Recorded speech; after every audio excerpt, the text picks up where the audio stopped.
vida por la línea corre el tren, mi vida por la hambre la palabra, mi vida y llegando a la estación, mi vida y el afligido es el que habla.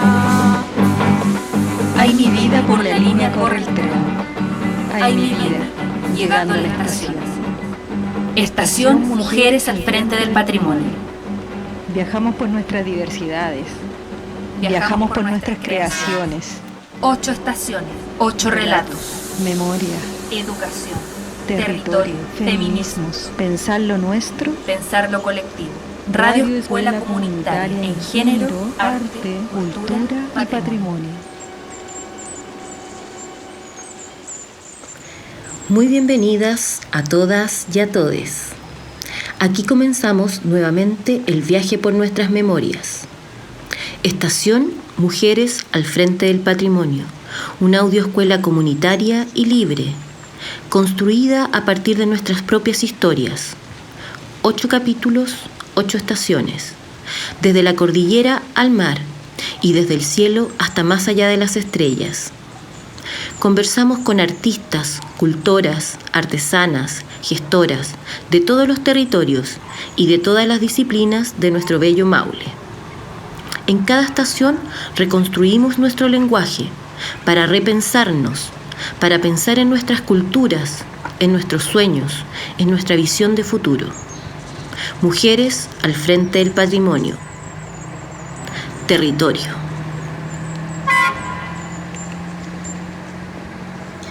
Carola Cofré, una mujer con una potente energía que solo una oriunda de Colbún puede transmitir.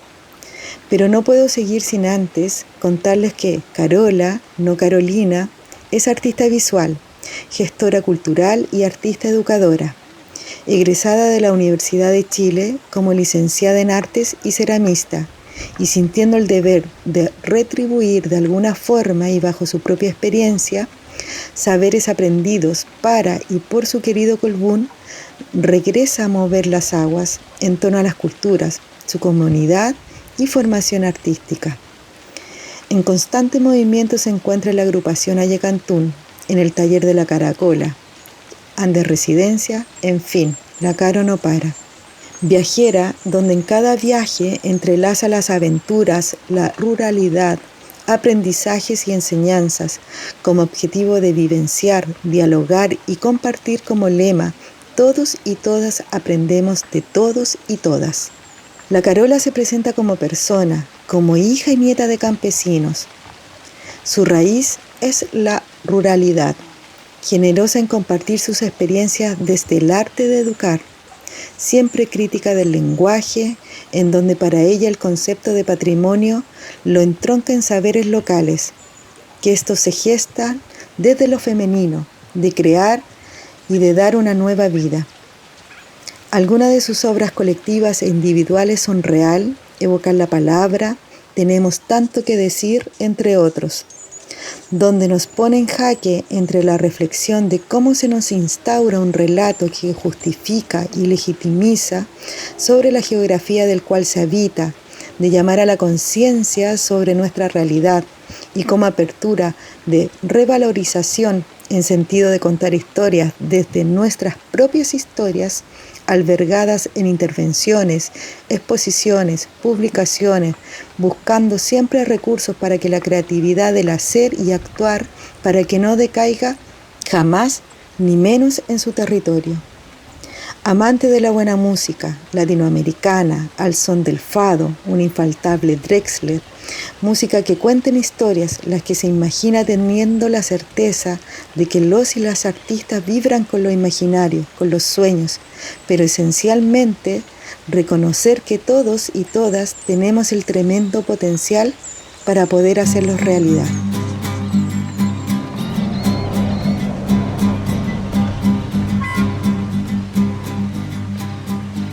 Caro, ¿cuál es el rol de la mujer creadora y transmisora de saberes culturales en el Maule? Uy, qué difícil pregunta. Es difícil, siento, porque creo que tiene mucha profundidad. Yo creo que el rol puede ser el ayudar a tener presente las cosas importantes. Yo creo que nosotros somos bien agujas como para no quedarnos en la superficie. A mí me parece que por ahí puede ir el tema del rol. Claro, cada uno de esos roles son como súper importantes. Yo creo que la que se sienta llamada a solo dedicarse a la creación tiene que hacerlo, porque es necesario para la vida tener activos centros de creación, ¿no? Donde haya gente que está imaginando y que está haciendo posibles y visibles esas imaginaciones. Yo siento que el hacer realidad lo que imaginamos es un tremendo potencial. En términos de la educación, para mí en lo personal es un llamado súper vital. Como te decía antes, yo nací en esta comuna y volví a vivir acá principalmente por un llamado desde la educación.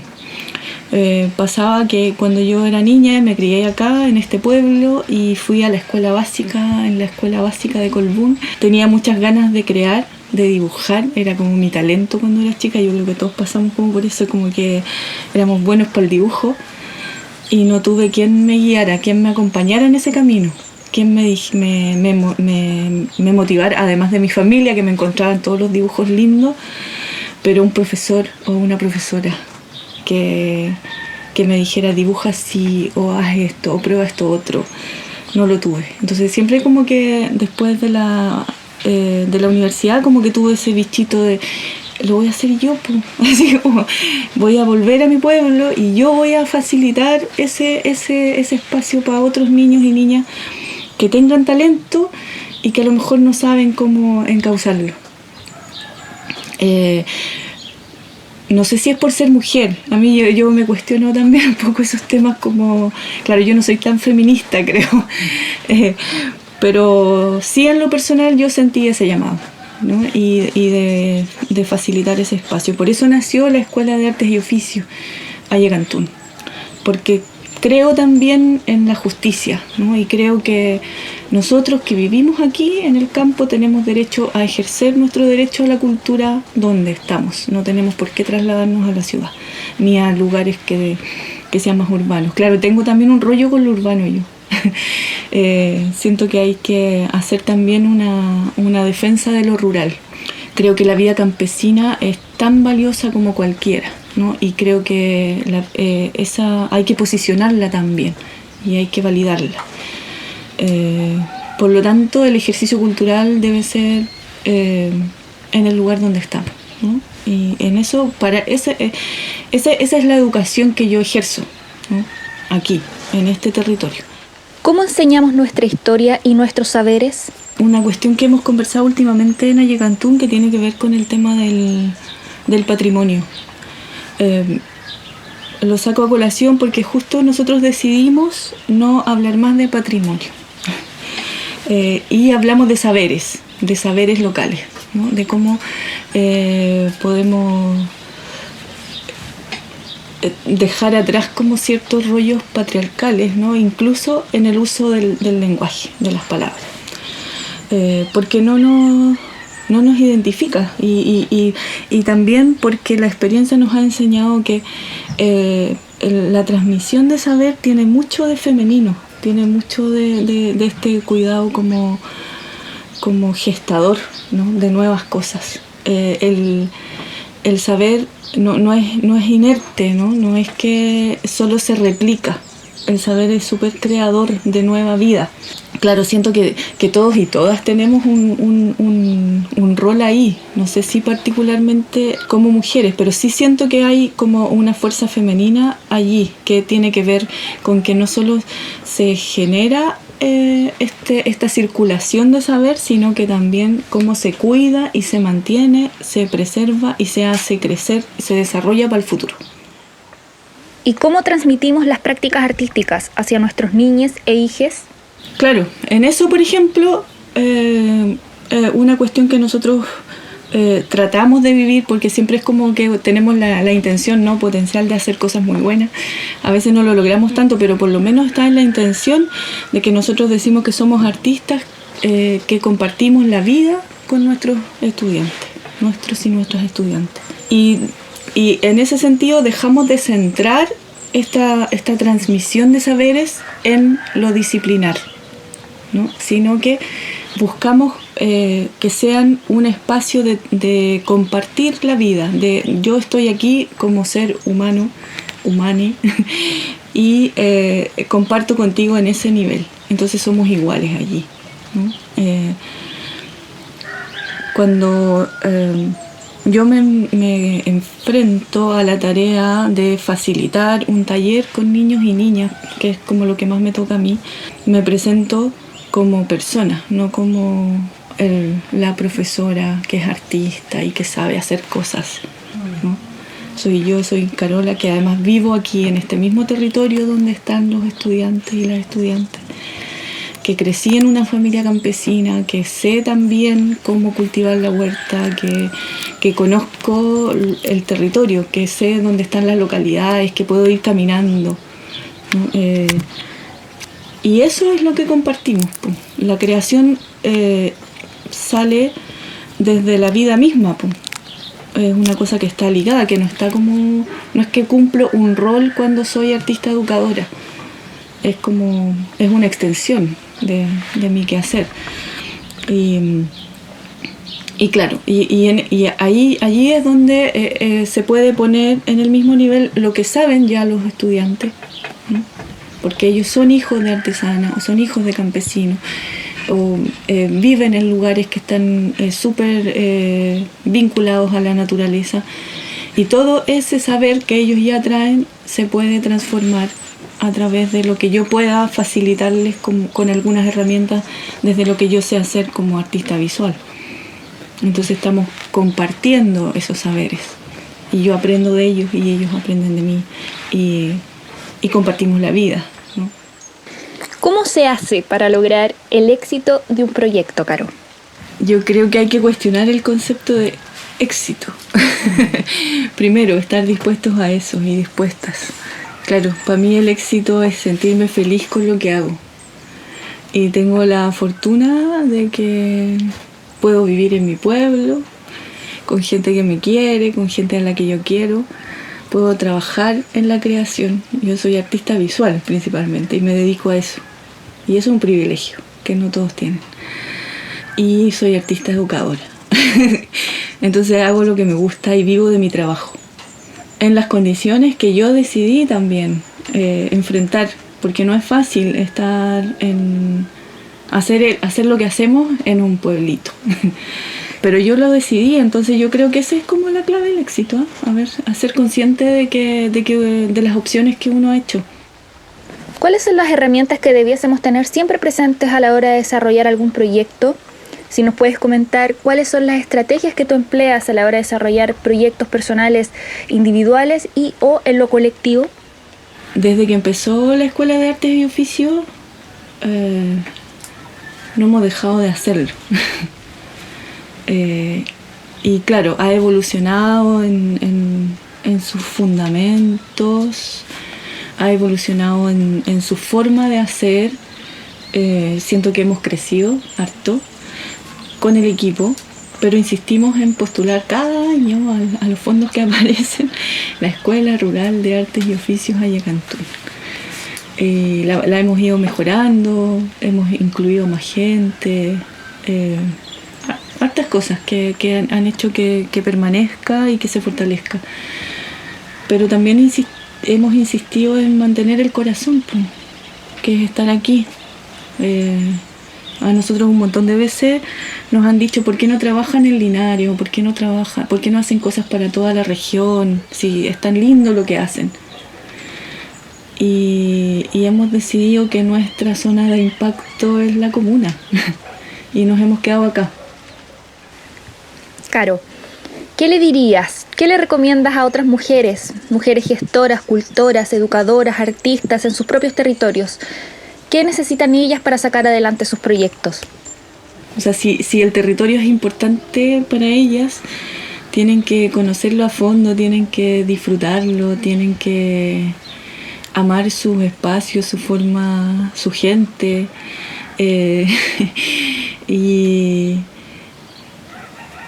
sentirse parte, ¿no? Para eso también una cosa importante es como trabajar desde lo que sienten las personas que habitan ese territorio y no desde lo que uno cree que está bien, porque a veces uno cree que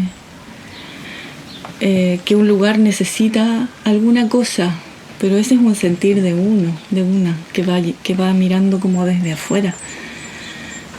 Creo que primero hay que convivir con las personas y con los territorios, y desde allí nacen proyectos que sean genuinos también, que respondan de verdad a necesidades que todos y todas sintamos, ¿no? Y que hagamos propios. ¿Por qué reivindicar nuestro rol? Nuestro rol como mujeres, como artistas, como trabajadoras de las culturas y de las artes. ¿Y cómo contar nuestra historia?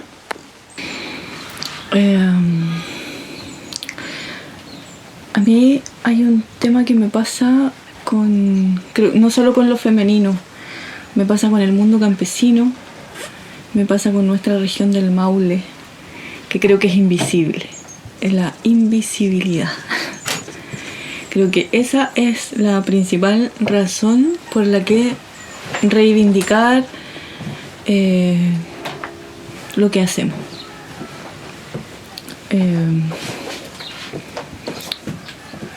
Creo que una de las cosas más agotadoras para mí del mundo mundial es que alguien diga: aquí en esta comuna no pasa nada. Porque la verdad es que pasa todo, pero no nos ven. Yo no sé qué más tenemos que hacer. Claro, tenemos que hacer la pega que están haciendo ustedes ahora, porque es necesaria. Pero como te digo, también me pasa a mí, como hija de campesinos, que el mundo campesino también debe ser visibilizado, ¿no? Para mí en lo personal es tan fuerte que no se considere que comemos gracias a que hay gente que trabaja la tierra,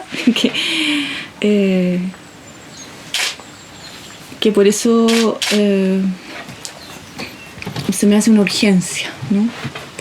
Poner el mundo campesino en el nivel que debe estar, así en igualdad de condiciones con el resto.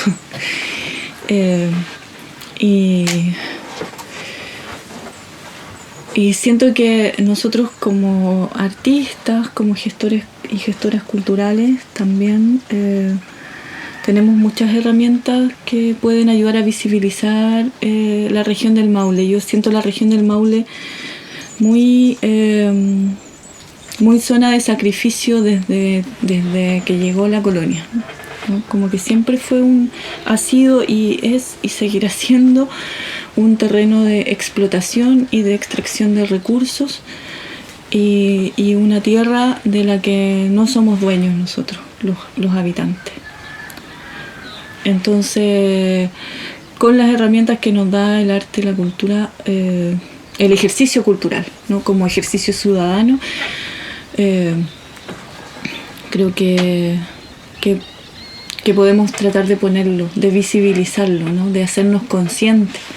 Primero, nosotros mismos y mismas como habitantes del territorio, ser conscientes de dónde estamos parados. Para movernos desde allí, para asumir lo que somos, ¿no?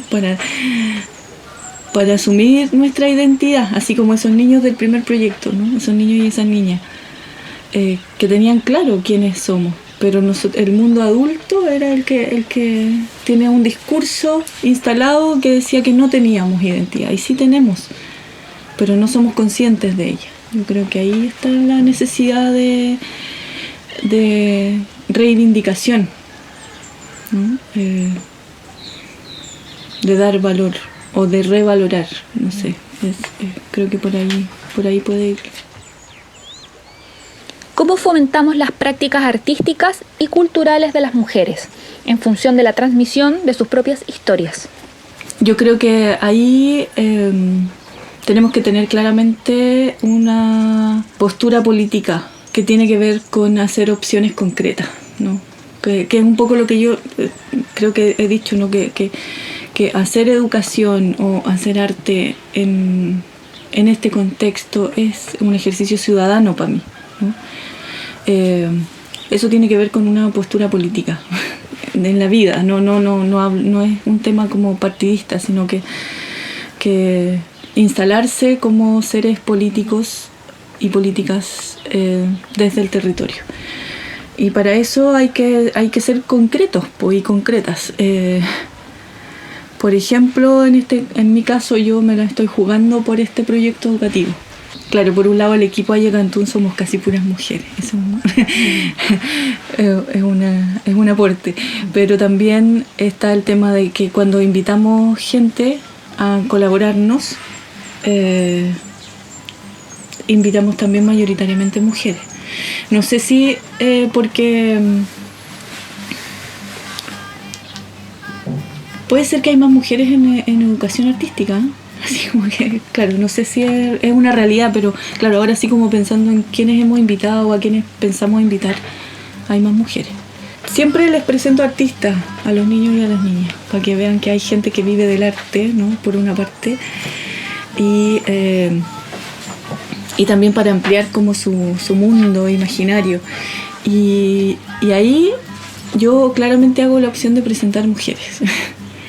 Por este tema que hablábamos antes, ¿no? Que es el tema de la invisibilización, ¿no? Que creo que es importante trabajar concretamente, que un poco lo hacemos tratando de, por ejemplo, meter este lenguaje inclusivo de hablar de las niñas y los niños y los niñes, pero también creo que hay que hacerlo como bueno, tratamos de hacerlo en distintos ámbitos o en distintos niveles como de acción. Gracias, Carola. En este capítulo estamos hablando de territorio. Si bien el relato viene desde la educación, desde el hacer colectivo, todo converge en la identidad territorial.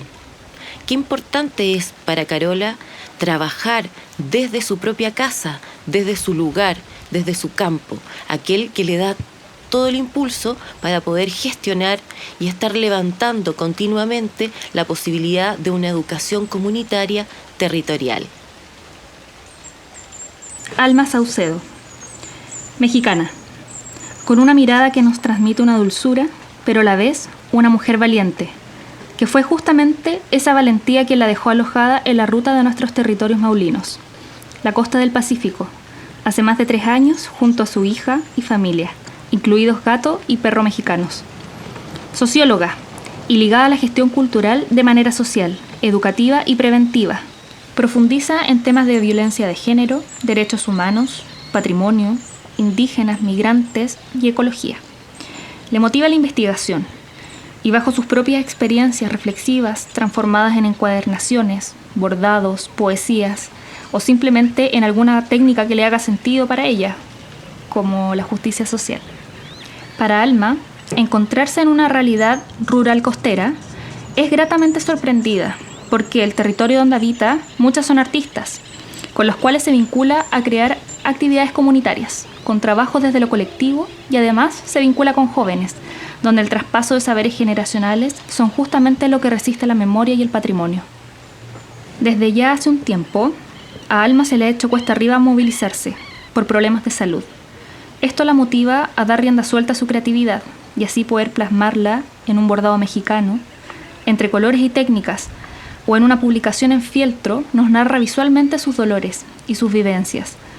En una cartografía ecológica, como mediadora de lectura, evoca a la mujer migrante, valiente, y de manera reflexiva nos dice, en uno de sus 3 poemas, escucho, siempre fresca, atenta, infatigable. Alma, nosotras estamos trabajando el concepto de patrimonio a partir de una mirada crítica, porque sabemos que patria proviene de la palabra padre, vocablo del que además derivan varios conceptos como patria, patriota y patrimonio. A propósito de este último concepto, desde tu mirada, ¿Te identifica este concepto como tal para referirse a la memoria cultural? ¿O a la tuya en particular y a la del territorio del Maule? ¿Alguna mirada crítica desde el lenguaje? ¿O identificas alguna otra manera de referirnos a lo que conocemos como patrimonio desde otra mirada no patriarcal? Precisamente esta palabra de patrimonio, y como dices tú, ¿no? Viene finalmente de una estructura, de un sistema patriarcal, tanto el significado etimológico como el mismo sentido que tiene la palabra, ¿no? Porque patrimonio hablaba así como de los bienes, como que es la primera idea, ¿no? Como los bienes que te dejan y que generalmente te los iba a dejar alguien que era hombre. Digamos que en el área medioambiental y turística siempre se está hablando de patrimonio, el patrimonio natural, el patrimonio cultural, el patrimonio tangible, el patrimonio intangible, pero yo creo que lo veo muchas veces como que el significado se transforma en algo como estático y no como algo que está vivo, que está en la práctica, que está en las personas. Entonces, como palabra para construir y no sé, cómo acercarte a las instituciones y que hagas proyectos, o sea, la palabra inevitablemente la usas, pero yo creo que tiene diversos significados, ¿no? Porque en esta cuestión que mencionan ustedes en relación a la memoria, yo creo que obviamente la memoria colectiva va mucho más allá de un patrimonio, ¿no? Que implica diversos saberes, concepciones, significados. A propósito de esto mismo, de la memoria, ¿cómo valoramos y transmitimos estos legados creativos de la región? Porque bien como dices tú, estas mujeres están invisibilizadas, o en territorios como el campo, donde no se escuchan. Las mujeres de los centros urbanos no necesariamente conocen el canto campesino. Son muchas las mujeres cantoras en el territorio maulino que no han tenido la oportunidad de grabar, por ejemplo, o nunca han podido sacar su canto fuera del territorio, su música hacia afuera. Claro, sí, yo también las conocí a través de una compañera de la coordinadora. Y bueno, con esto de la pandemia, digamos que se detuvieron algunas cosas que teníamos contempladas, pero sí, la idea era ir con esas mujeres, grabarlas directamente ahí donde viven, sus canciones, sus letras, cómo las aprendieron, en qué momentos es cuando comparten, cuando se hace socialmente la escucha de su canto, ¿no? Porque a lo mejor luego es así muy, muy íntimo, ¿no? Pero en qué momento puede ser más colectivo, por decir de alguna forma. ¿Cuál sería entonces una estrategia para poder compartir y difundir estos saberes? ¿Cómo lo ves tú en relación a las prácticas que luego constituyen la memoria? Una cuestión muy importante es que tenemos la tecnología, bueno, lo digo porque yo también tuve un proyecto en Monterrey, en México, en recuperar historias de vida de adultos mayores. Y yo creo que actualmente tenemos la tecnología para empezar, porque sería como resguardar. Yo creo que la forma de resguardarlo primero es acercarnos, conocerlas, tener diferentes metodologías, estrategias para guardar esa información, ese conocimiento, esas prácticas y buscar formas de difundirla, de difundir esas diversas prácticas, ese conocimiento, esos saberes, tanto a nivel local para que sea visibilizado como a nivel regional, ¿no? Que hubiera, no sé, me imagino un encuentro de canto popular de mujeres de 60 años para arriba. Yo creo que eso sería algo extraordinario, ¿no? Por poner un ejemplo, ¿no? Pero creo que otra forma es conectarnos, y también las personas que son más jóvenes, hombres y mujeres, que haya una conexión, que haya un diálogo y como verlas desde esa visión, ¿no? Porque de pronto hay así como encuentros, hablando ahora de un poco del feminismo, que bueno, yo tengo una edad, tengo un espacio, tengo una historia, me tocó otra forma de feminismo, otra forma de protestar, de rebelarnos, de luchar por nuestros por nuestros derechos, por la igualdad en espacios privados, en espacios laborales, en espacios escolares. Y obviamente las chicas, la nueva generación, tiene otras visiones, hablan muchas cosas, obviamente desde el cuerpo, la menstruación, el aborto, la maternidad, que yo digo, bueno, yo ya no estoy menstruando, yo ya no voy a tener hijos y comparto muchas cosas y lo que pueda apoyar, pero como crear también, reconfigurar un feminismo desde esto, lo que soy, ¿no? Ahora soy una mujer migrante y discapacitada, por ejemplo. Ahí agrego otro elemento a esta cuestión de género y feminismo, y a lo que voy es que muchas veces parece que no se logra hacer el diálogo porque las personas mayores, las mujeres mayores tienen otra forma de vida y creo que no se trata de cambiarlas y que sean feministas, pero cómo encontrar los canales del diálogo, porque si no hay un diálogo en diversas aristas, no podemos acercarnos y tener y valorar y visualizar todas estas prácticas y estos saberes. Claro, que importante lo que dices tú, establecer esta relación como de distintas generaciones, porque claro, las más jóvenes son mucho más, claro, están con cuestiones mucho más directas, quizás más inmediatas, más trabajando en el presente, ¿no? Con cosas muy urgentes. Pero claro, la mujer más grande, como dices tú, tiene un tiempo distinto, hay un tiempo más pausado también, más reflexivo, y más cariñoso, y que está muy relacionado con el concepto de memoria, ¿no? Porque tienen todo este conocimiento que albergan de tantos años de vida, de tantas prácticas que tenemos y tienen las mujeres, sobre todo en el campo, porque su forma de vida también es hacer cultura, o sea, se hace cultura al cocinar, se hace cultura con la huerta, se hace cultura con las prácticas que tienen que ver con el mar, etcétera, etcétera, etcétera. Y eso es una sabiduría y una memoria que se transmite oralmente, porque no es algo que estas mujeres escriban y los estén, digamos, publicando, sino que es de generación en generación, ¿no? Es una transmisión inmaterial de este mal llamado concepto de patrimonio, ¿no?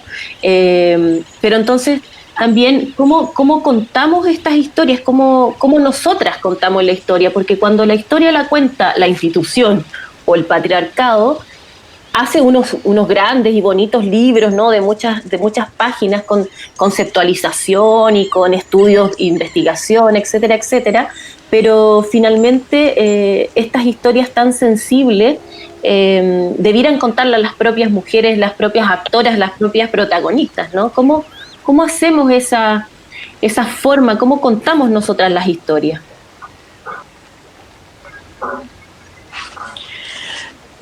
Bueno, ya no sé, yo creo que yo te hablaría desde mi ser sociológico, antropológico, como de formación, y yo creo que hay que ir a las comunidades, hay que, por ejemplo, te pongo de ejemplo otra vez esto porque lo pensé, pero nunca lo logré financiamiento en México. Era, por ejemplo, capacitar a los jóvenes estudiantes como entre 17, 21 años y darles una grabadora así, que por fortuna ahora los celulares puedes grabar, ¿no? Pero bueno, yo decía una grabadora, e ir con tu abuelo, e ir con tu abuela, tu tío, y decirle, o sea, claro, en esta, como por decirle capacitación, era decirle, pregúntale su historia de vida, lo que él quiera contarte, lo que tú estés interesado en saber, cómo era el noviazgo, cómo se preparaba tal cosa, con qué te curabas, cómo le hacías para hacerte cargo de tantos hijos, hijas.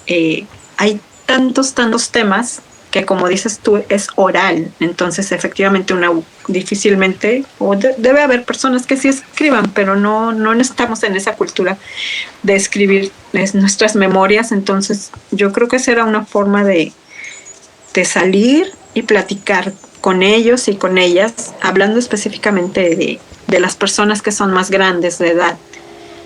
Y yo creo que eso sería muy significativo que una persona joven de tu familia te voltea a ver, tú como adulto mayor, como persona grande, y te pregunte por tu vida, tus memorias en el campo, cómo criaban las gallinas, no sé, creo que hay un sinfín de saberes, de temas, de prácticas, o todas estas mujeres del canto popular, ¿quién les enseñó a cantar, no? Digo, a mí también me llaman la atención porque yo a veces así que me preguntan de dónde soy, y les digo que soy mexicana, y la gente siempre me canta una canción.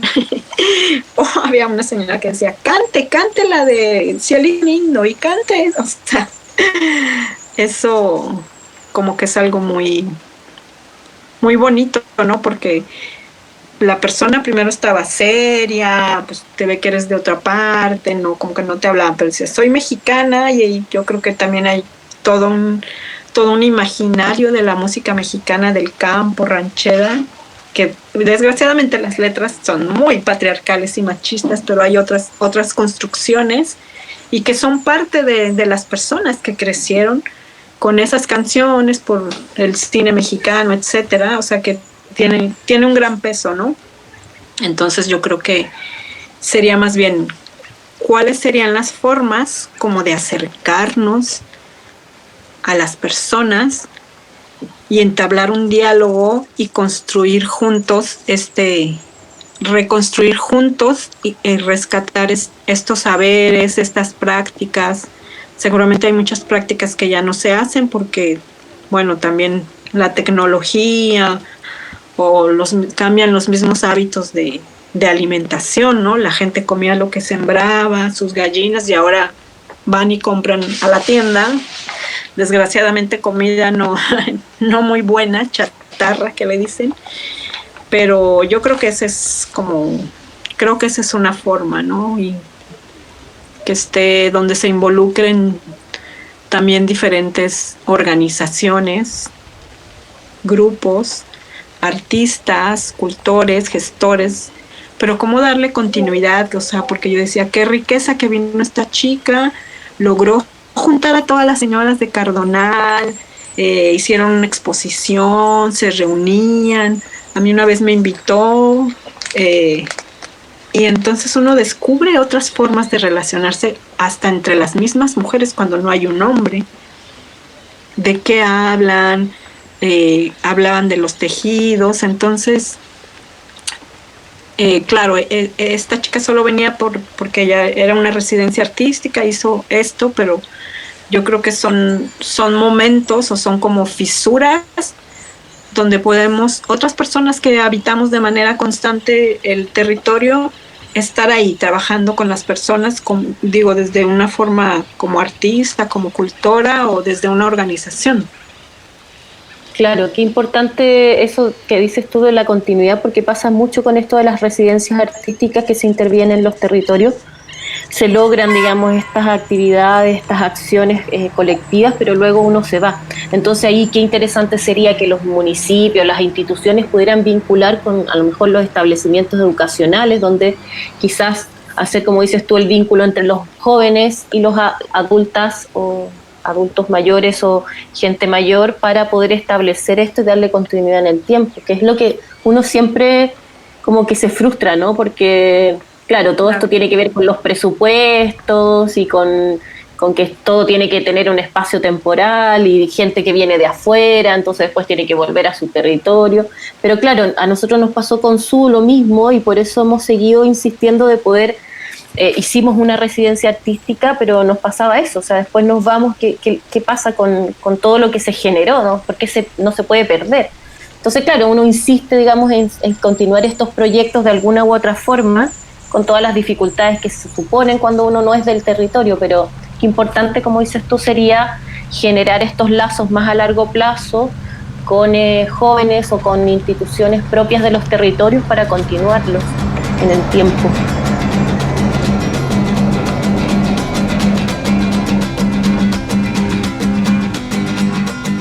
Queremos contarles que cuando comenzamos a pensar en esta audioescuela libre, comunitaria, nuestro objetivo no fue intentar enseñar, Nosotras lo que queremos y lo que queríamos era poner en valor y dar voz a estos relatos, a la oralidad de la experiencia desde lo femenino, desde las disidencias, desde un lenguaje inclusivo, desde el territorio, pero nuestro territorio, un territorio que puede ser el Maule, el campo, la ciudad, el cine, el lenguaje audiovisual, pero también puede ser un sentir aún más amplio, sin fronteras, y reparar en las problemáticas de todo nuestro territorio, del planeta Tierra, y la necesidad que hay de estar contando nosotras mismas este relato que intenta sanar nuestras relaciones y que intenta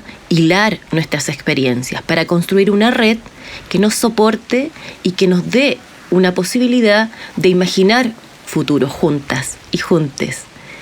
Estos 8 capítulos son un viaje. Las esperamos.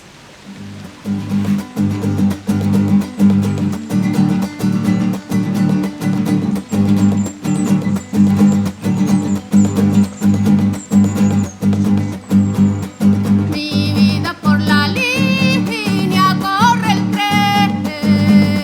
Mi vida por la hambre, la palabra. Mi vida y llegando a la estación. Mi vida y el afligido es el que habla. Papeles con papeles, cartas con cartas. Las palabras de los hombres todas son falsas. Las palabras de los hombres todas son falsas. Las palabras de los hombres todas son falsas. Todas son falsas, sí, cartas abiertas. Las palabras de las niñas todas son ciertas. Las palabras de las niñas todas son ciertas. Este proyecto es gestionado por Necoe Maule y financiado gracias a FONDAR, Fondo Regional para Actividades Formativas. Todas las opiniones vertidas en este programa son de exclusiva responsabilidad de quien las emite.